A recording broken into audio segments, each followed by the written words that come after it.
자, 반갑습니다. 이거 사진 이쁘지 않아요? 경복궁 안에 우리 본 적 있죠? 근정전입니다. 근정전.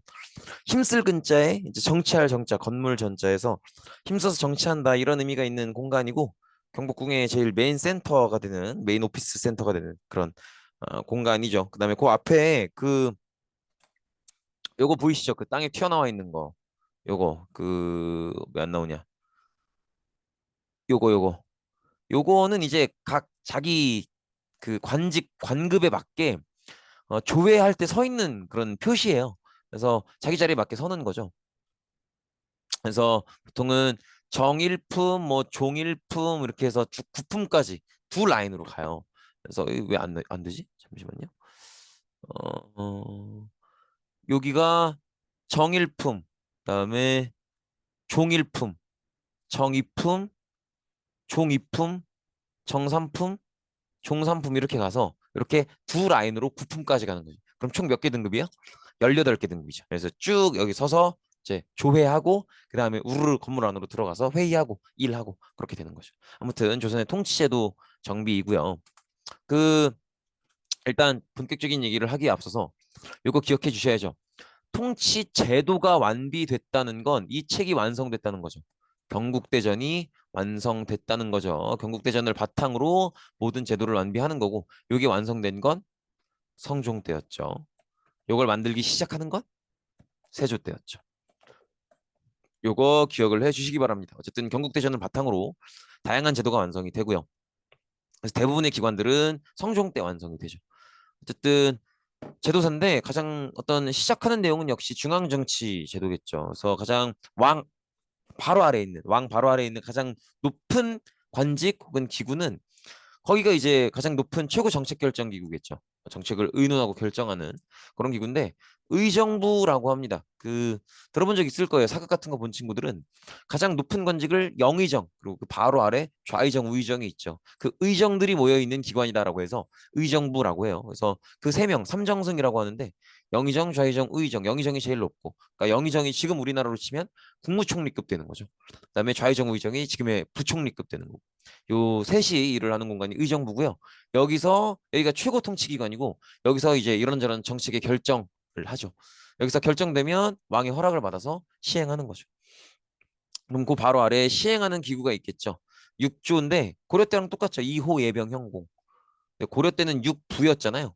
네, 육조로 바뀐 건데 이 육부라고 썼던 건 당시 고려 때는 광종 때부터 황제 칭호를 쓰잖아요. 그래서 황제의 격에 맞게 쓴 게 부고 지금 여기서는 명나라가 중심 국가라는 걸 인정하기 때문에 조선은 한 급 낮은 칭호를 써요. 그래서 이제 정부 기구도 부가 아니라 조라고 하는 거죠. 역할은 우리가 그 고려 시대 때 배웠던 거랑 똑같아요. 기억나셔야 돼. 한번 지금 일시정지하고 하나하나 한번 해보세요. 이, 호, 예, 병, 형, 공. 요렇게죠. 그래서 이주는 인사, 병주는 군사, 호주는 재정인데 호주에서 조금 볼만한 건 그 전에 고려 시대 때는 삼사라는 기구가 따로 있었죠. 삼사라는 기구가 따로 있어서 이 삼사가 호부에서 세금을 거두면 그 거둔 세금을 삼사에서 배분하고 쓰고 보통 그런 역할이었는데 조선시대에는 이 삼사가 하는 업무가 호주에 합병돼요. 호주에 그냥 들어가요. 그래서 돈을 걷든 나눠주든 돈에 관련된 모든 재정에 관련된 모든 업무는 호주로 통일하는 그런 모습이고요. 그다음에 예조는 뭐 아시겠지만 국가 예식 그래서 국가 행사나 그다음에 외교 문제도 여기서 처리하죠. 외교 사절단 꾸리고 이런 것들.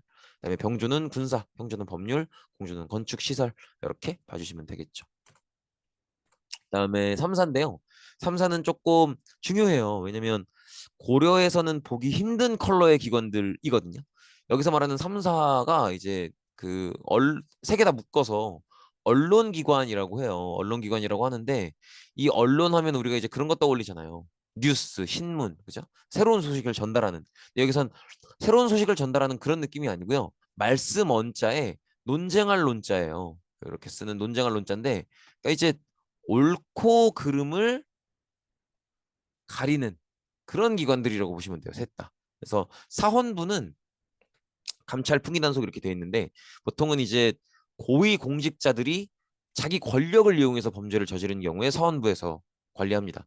사헌부는 그래서 뭐 동네 잡범은 안 다뤄요. 뭐 만 2, 3만 원짜리 훔치고 아니면 누구 막 열받아서 때리고 이런 잡범들은 안 건드리고 정말 고위 공직자들이 어떤 자기 권력을 이용해서 비리를 저지르는 경우 자기가 어느 부서의 장관님을 이용해서 뭐 친구의 아들을 꽂아준다든지 이런 것들은 사원부에서 터치하죠. 그다음에 사간어는 요건 좀 알아두셔야 돼요. 사간어는 저 간자 있죠. 쟁은 다툰다는 건데 간자가 잔소리할 간자라고 생각하시면 돼요. 그래서 전문적인 잔소리 기관이에요. 잔소리 기관. 그래서 왕한테 가서 이런 식으로 정치하시면 안 된다고 그렇게 충심을 다해서 얘기할 수 있는. 그래서 이제 그런 얘기도 해요. 그 이제 왕을 중심으로 어전 회의를 할 거 아니에요. 그러면 신하들이 쭉 있는데 이제 가장 높은 자리에 영의정이 이렇게 있겠죠. 신하들 중에 가장 높은 자리에. 그래서 영의정이 대표로 저희가 지금 이 상황에 맞춰서 이러이러한 정책을 실시하려고 합니다. 라는 얘기를 하잖아요. 윤화하여 주시옵소서 이렇게 얘기하면 왕이 쭉 듣고 그래 훌륭한 정책이구나 시행하라 이렇게 한단 말이에요. 그래서 왕 직인이 딱 나갔어. 국세라고 하죠. 딱 나갔어. 그럼 이제 시행되면 되는 거잖아요. 근데 사간원의 관원은 이렇게 왕이 이미 도장을 찍고 시행하기로 한 정책에 대해서도 까고 들어올 수 있어요. 전하께서 그러시면 안 된다. 이건 잘못된 정책이다. 이거 아무리 도장 찍으셨다지만 다시 검토하셔라. 그러면 보통은 다시 검토해야 돼요. 이해되시겠죠? 사실은 조선에서 권력이 가장 강한 건 왕이겠지만 말빨이 제일 센 건 사간원이라고 볼 수 있겠죠. 이런 기구는 고려엔 없던 기관이잖아요. 근데 이런 기구가 왜 생기냐면 정도전이 직접 만든 기관은 아니지만 정도전의 어떤 철학이 반영되어 있는 거예요. 정도전은 본인이 정부나 국가 왕이 아니라 백성에게 충성한다고 했었죠. 백성한테 충성한다는 얘기는 이제 왕에 대한 의미를 좀 다르게 해석하는 거예요. 그 전까지는 왕이 이 나라의 주인이었다면 이제는 왕도 백성을 위해 존재하는 그런 역할을 한다는 거죠. 그래서 왕이라도 아무리 왕이라고 해도 그 왕이 하는 결정이나 이 정치가 잘못된 게 있으면 다른 사람들이 지적하고 브레이크를 걸 수 있어야 된다는 거죠. 그 철학을 바탕으로 만들어지는 게 사간원이라고 보시면 돼요. 그다음에 홍문관은 말 그대로 공부하는 학문 연구 기관인데 홍문관 같은 경우에는 홍문관 딱 보시면 뭐가 떠올리셔야 돼요. 같은 역할을 했던 기관이 이미 있었거든. 이게 뭐예요? 집현전이죠, 집현전. 집현전 언제 만들어집니까? 세종 때 만들어지죠. 근데 홍문관이 새로 만들어졌다는 건 집현전이 아마도 없어졌나 봐요. 언제 없어졌을까요? 어느 왕 때? 세 세조 때죠. 세조 때. 그죠? 세종 때 집현전을 만든 걸 세조 때 없애는 거죠. 왜 없애겠어요? 자기가 반란까지 일으켜가면서 왕이 됐던 건 재상 중심의 정치에 반대했기 때문이라고 볼 수 있죠. 근데 단종이 너무 어렸었고 그래서 당시에 재상들이 그 앞전 왕이었던 문종의 어떤 부탁을 받고 이 어린 왕인 단종을 돕잖아요. 근데 세조 입장에선 그게 마음에 안 들었던 거죠. 지금은 저렇게 왕이 재상의 도움을 받아서 재상 중심의 정치를 할 때가 아니라 왕 본인이 많은 것들을 책임지고 정치의 중심이 돼야 된다. 이게 이제 수양대군의 입장이었고 그렇기 때문에 수양대군 입장에서는 굉장히 집현전이 꼴보기 싫은 거죠. 그래서 본인이 이 반란을 성공시키고 나서 세조로 집권한 다음에는 이렇게 어, 저기 뭐야 집현전을 폐지하는 그런 모습을 보이죠. 그래서 이렇게 한 번씩 정리해 두시는 것도 괜찮을 것 같아요. 이렇게 봐주시면 되겠죠. 그래서 세종 때 집현전 설치하고 세조 때 집현전 폐지하고 성종 때 그 같은 역할을 하는 홍문관을 다시 설치하는 거죠. 그러니까 이런 거죠. 세조 때 이것저것 마음에 안 들어서 폐지하긴 했는데 그럼에도 불구하고 어쨌든 국가를 잘 운영하기 위해선 학문연구기관은 필요하다는 거죠. 그렇게 보시면 되겠고 그다음에 승정원은 국왕 비서기관이에요. 말 그대로 비서기관이고 왕을 쫓아다니면서 왕의 이런저런 소소한 것들을 돕는 그런 기관인데 어 승정원은 국왕 비서기관이지만 사실은 오늘날에는 기록으로 더 유명해요. 조선을 굉장히 기록이 발달한 문화라고 그렇게 얘기를 하는데 그런 조선의 여러 가지 기록물들 중에서도 가장 가치 있게 여겨지는 게 크게 세 가지거든요. 조선왕조실록 그다음에 지금 보시는 승정원에서 썼던 승정원의 일지 그다음에 비변사 등록 써볼까요? 조선 왕조실록 그다음에 지금 승정원에서 쓰는 승정원 일기 그다음에 나중에 비변사 만들어지면 비변사에서 작성했었던 비변사 등록 이 세 가지가 이제 가장 중요하고 가치 있다고 평가받는 조선의 기록물들인데 그 중에 하나인 승정원 일지를 승정원에 쓴다는 거죠. 그래서 왕의 되게 세세한 내용들을 다 기록해요. 몇 시에 일어나셨고 식사는 뭘 드셨고 몇 시쯤에 드셨고 이런 것들 다 기록하는 게 승정원입니다. 그다음에 의금부는 사법기관이라고 하죠. 역모 등 중대범죄를 취급한다고 하는데 그렇게 보면 우리가 배웠던 사법기관이 크게 세 개죠. 형조가 있었고 그다음에 사헌부가 있었고 그다음에 지금 보신 의금부가 있는데 하는 역할이 다르니까 구분해 놨겠죠. 형조는 잡범들을 포함해서 그냥 동네 누구 때리고 얼마 가는 삥 뜯고 이런 동네 잡범들을 포함해서 거의 모든 위법이 있는 뭔가 범죄 행위를 다 다루고요. 그다음에 사원부는 아까 얘기했던 것처럼 고위공직자들의 비리만 다룹니다. 그다음에 의금부는 뭔가 이 사람의 잘못이 국가의 중대한 위기를 초래할 만하다고 봤을 때 예를 들어서 왕을 죽이거나 몰아내려고 했다든지 왕을 바꾸려고 했다든지 아니면 심지어는 군사 기밀을 다른 나라로 빼내서 그 나라가 우리나라를 쳐들어올 수 있게끔 유도하려고 했다든지 그렇게 정말 국가를 뒤흔들 만한 중대 범죄가 벌어졌을 때 의금부에서 처리하죠.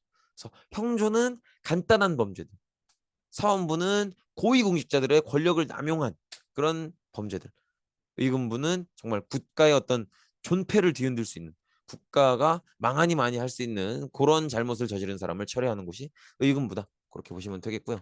춘추관은 역사를 기록한다고 하죠. 여기서 기록물들이 모여서 조선 왕조실록이 되는 겁니다. 그다음에 성균관은 아마 아실 거고요. 그죠? 그래서 고려 말 때 세워졌죠. 그래서 여기서 좀 챙겨 가실 건 성균관이 만들어지는 게 조선 건국보다 먼저다. 꼭 기억해 주시고요. 그다음에 지방제도인데 조선의 지방제도는 고려랑 비교했을 때 가장 큰 차이점은 모든 군현에 지방관이 다 파견된다는 거예요. 고려는 그러지 못했었죠. 고려는 지방관이 파견되는 데가 있고 안 되는 데가 있는데 지방관이 파견되는 데를 주현이라고 부르고 파견이 안 되는 데를 속현이라고 불렀었죠. 근데 속현이 개수가 훨씬 많았죠. 속현이 개수가 훨씬 많았었는데 석현에서는 지방관이 안 내려오니까 향리가 지방관 역할을 하죠. 그 향리가 지방 호족들이죠. 근데 이제 조선시대에는 모든 군현의 지방관이 다 내려가기 때문에 이 지방관 비슷하게 그런 노릇을 할 수 있는 향리가 없어지게 되죠. 그래서 향리는 어디까지나 지방관 아래에서 그렇게 변해가죠. 기본적으로 조선은 지방제도가 전체 전국을 8개의 도로 나누는 팔도 조선 팔도 그렇게 얘기하죠. 팔도로 나누고 이렇게 8개의 도로 나누고요. 그다음에 모든 아까 얘기했던 것처럼 모든 군현에 수령을 다 파견하는 그런 모습. 그래서 중앙정부의 지방에 대한 통제력을 강화하는 그런 모습을 보이죠. 그다음에 수령 아래 항리는 거의 행정실무를 담당하고요. 그다음에 유향소는 약간 그냥 어른 집단이라고 보시면 돼요. 유향소는 이제 그런 거예요. 그 은퇴한 관료들이 고향으로 돌아가서 자기랑 비슷하게 은퇴한 관료들을 불러 모아다가 모여 있는 게 유향소예요. 그래서 보통은 향촌 교화라 그래서 그 평민들이 조금 무개념인 짓거리 하고 다니면 그런 거 불러다가 교육시키고 이런 역할을 많이 하는 게 유향소죠. 그렇게 봐주시면 되겠고. 그다음에 군사제도에서 16세에서 60세까지 양인 남자는 현역 군인으로 복무한다. 혹은 군인에게 필요한 비용을 지불한다. 이런 얘기를 하죠. 그래서 양인 남자라고 하면 평민들이 다 가는 거고요. 이 군대를 못 가는 남자는 둘 중에 하나예요. 자기가 아예 천민이라서 인격적인 대우가 인정이 안 되기 때문에 군대를 안 가거나 그 경우에는 모든 세금을 안 냅니다. 아니면 양반이거나 양반은 관료기 때문에 관료로서 정부를 위해 일하는 것만으로도 국가 전체를 위해서 희생봉사한다고 보는 거죠. 그래서 이렇게 양반과 천민은 안 가고 양인 남자 가장 평범한 평민 남자들만이 16세에서 60세까지 이렇게 군 생활을 하거나 거기에 필요한 비용을 대죠. 그래서 몇 가지 얘기할 게 있는 게 그 일단은 지금 보시면은 본인이 직접 군대를 가는 게 아니라도 돈만 내면 면제받을 수 있다고 하죠. 이게 시간이 흐를수록 심해져요. 조선은 사실 건국하고 나서 한참 동안 전쟁이 없던 나라거든요. 그러니까 전쟁이 이렇게 오랫동안 없으면 사람들이 군대의 존재 이유에 대해서 조금 의구심을 갖게 돼요. 그래서 정부에서도 점점점 사람들이 직접 와서 훈련받기보다는 그냥 돈 내고 가기를 원해요. 왜냐면 재정이 부족하니까. 당장 전쟁 날 것 같지도 않고. 그래서 보통은 이렇게 비용을 내기도 하고요. 그렇다 보니까 어떤 문제가 생기냐면 서류상에 나와 있는 병사 수보다 훨씬 실제 병력이 적어지는. 그래서 서류상에 적혀 있는 병사들보다는 실제로 데리고 나가서 싸울 수 있는 병사의 수가 훨씬 적은 그런 현상이 생기기도 하죠. 그다음에 저 16세, 60세 꼭 얘기하고 싶은 게 그 60세까지라고 돼 있잖아요. 저게 무슨 의미냐면 가끔 인터넷 같은 거 보면은 조선 후기에는 평균 수명이 45세 막 이러잖아요. 그 얘기가 틀린 건 아닌데 그걸 오해하시면 안 돼. 평균 수명이 45세라는 게 그러면 40대 초반 되면 막 백발이 성성한 노인이고 그렇다는 얘기가 아니에요. 어, 인간은 별 건강상의 문제 없이 지내면 무조건 60, 그러니까 인간의 원래 수명이 그래요. 68, 9세까지 산단 말이야. 근데 이제 저렇게까지 뭐 평균 수명이 45세 내에 할 정도로 낮아지는 이유는 어릴 때 돌아가시는 분들이 많아서 그래요. 그다음에 어떤 병에 걸렸을 때 치료가 잘 안 되고. 그래서 어릴 때 죽거나 죽는 사람이 많아서 그런 거지. 어, 기본적으로 모든 인간은 건강상에 큰 문제가 없으면 60세까지는 경제 활동이 가능하다고 보기 때문에 여기서도 이렇게 군대에 갈 수 있도록 하고 있죠. 그다음에 군사제도가 정비가 되는데 중앙군, 즉 수도를 경비하는 그 중앙군은 5개 부대로 구성하도록 제도를 바꿨어요. 근데 5개 부대라는 걸 기억하는 건 별로 중요하지 않고 요 군사제도 정비를 누가 했는지를 기억하는 게 중요해요. 얘는 이거 하려고 올라온 왕이니까. 누구예요? 세조죠, 세조.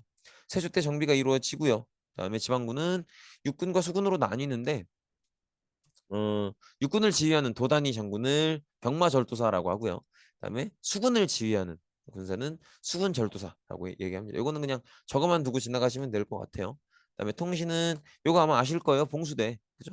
요 봉수대 이렇게 산 중턱이나 산 꼭대기 바로 아래쯤에다가 요런 것들을 설치합니다.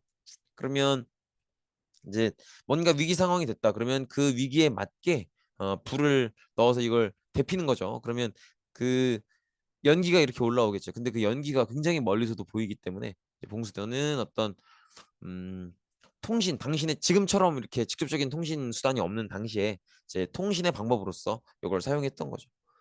이렇게 봐주시면 되겠고. 그래서 이런 의미를 갖고 있다고 해요. 그다음에 이제 학교 얘기인데 학교는 기본적으로 교육받는 공간이잖아요. 그 법적으로는 천민 빼고는 평민이나 양반이나 다 교육받을 수 있도록 되어 있어요. 근데 실제로는 사실 평민들은 거의 가장 초등에 해당하는 내용만 거기까지만 학교를 보내죠. 조선시대의 가장 초등 내용을 공부하는 게 어디겠어요? 서당이죠, 서당. 보통은 서당까지만 보내고 그 다음에는 다시 집으로 돌아오게 하죠. 어, 그리고 그 이상 넘어가면 사실상 양반들 말고는 거의 다니지 않습니다.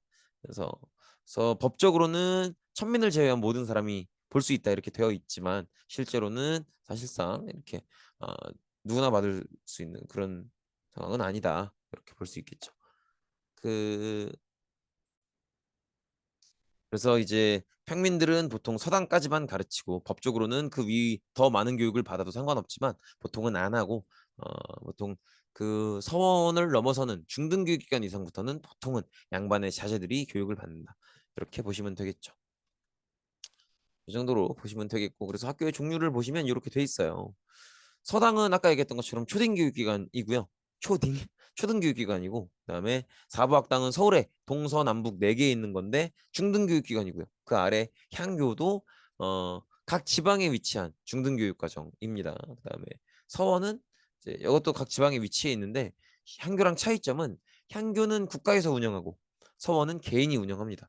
그래서 요 학교들 보실 때는 누가 만들었는지 또 같이 보셔야 돼요. 그래서 어, 누가 만들었는지랑 그다음에 어디까지 배우는지. 그래서 서당은 초등교육 기관이고요. 요거는 국립이에요. 국립. 나라에서 세우는 거예요. 그다음에 사부학당과 향교는 중등교육 기관이고 중등교육 기관이고 이 둘은 역시 공립이죠. 공립. 잠시만요. 제가 말씀을 잘못 드렸네. 이거 안 썼으면 큰일 날 뻔했네. 그 뭔가 미쳤어요, 지금. 그 초등교육기관은 사립입니다. 보통 개인이 세워요. 제가 사립이라고 얘기했던 것 같은데 왜 국립이라고 썼지? 서당은 초등교육기관이죠. 이건 사립입니다. 사립. 보통 개인이 세워요. 개인이 세우고 개인이 운영합니다. 사부학당은 중등교육기관이고 향교도 중등교육기관인데 사부학당은 아까 얘기했듯이 서울에 동서남북 4군데 있고요. 향교는 각 지방에 있는데 이 둘은 둘 다 국립이에요. 국립. 그죠? 국립이고 그다음에 서원은 역시 중등교육기관이지만 사립이에요. 사립. 꼭 구분해 주시고요. 성균관은 당연히 최고 수준의 대학 수준의 교육기관이고 국립이죠, 국립. 이거 잘 구분해 주세요. 서당은 그러니까 서당인 기관이 두 군데인 거죠. 서당인 기관이 사립인 기관이 두 군데인 거죠. 서당과 서원. 그죠? 서자 들어가면 사립이라고 보시면 돼요. 그래서 초등교육기관인 서당은 사립이고 중등교육기관인 서울에 있는 사부학당은 국립이고 지방에 있는 향교도 국립이고요. 지방에 있는 서원은 사립이고요. 성균관은 서울에 있는 대학 수준의 최고 교육기관으로서 국립이고요. 그래서 국립 사립 잘 구분해 주시면 좋을 것 같아요. 그다음에 의학, 외국어, 법학 뭐 이런 다양한 유학이 아닌 다른 교육들은 해당 관청에서 보통 실시를 합니다. 그렇게 보시면 되겠고 관리 선발은 당연히 과거 시험이겠죠. 근데 조선시대의 과거 시험은 고려랑 조금 변화가 생기는 게 고려 시대 때 이거 없어도 될 것 같은데 했던 시험은 있고 이건 있어야 될 것 같은데 하는 건 없었죠. 그게 고스란히 돌아옵니다. 그래서 어, 고려 때 있어야 될 것 같은데 없었던 무과가 드디어 정식으로 생기고요. 이거 없어도 될 것 같은데 있었던 승과가 없어집니다. 그래서 문별 시험, 이렇게 문관을 뽑는 시험은 문과, 그다음에 무관을 뽑는 시험은 무과. 그래서 고려 때는 운영되지 않았던 게 이런 식으로 운영이 되고요. 그다음에 잡과라 그래서 뭐 유학이 아닌 것들, 예를 들면 물론 이제 무과는 아니지만 유학이 아닌 것들 뭐 법학이라든지 의학이라든지 이런 것들은 잡과에서 뽑죠. 그렇게 보시면 되겠고. 그다음에 고려시대 때 그 금수저 기억나시죠? 음서. 우리 아빠가 되게 높은 관직자면 나도 그냥 합격하는 거. 근데 요거는 제도적으로는 남아 있어요. 제도적으로는 남아 있는데 사람들이 안 씁니다. 무식하다고 욕할까 봐. 그래서 음서는 오히려 더 되게 잘 안 쓰는 그런 제도가 됐고요. 거의 모든 사람들은 관직을 갖고 싶으면 과거 시험을 보죠. 이렇게 봐주시면 되겠고. 그래서 승과는 없앴다라는 거 보시면 되겠습니다. 네, 고생 많으셨습니다. 오늘 여기까지입니다.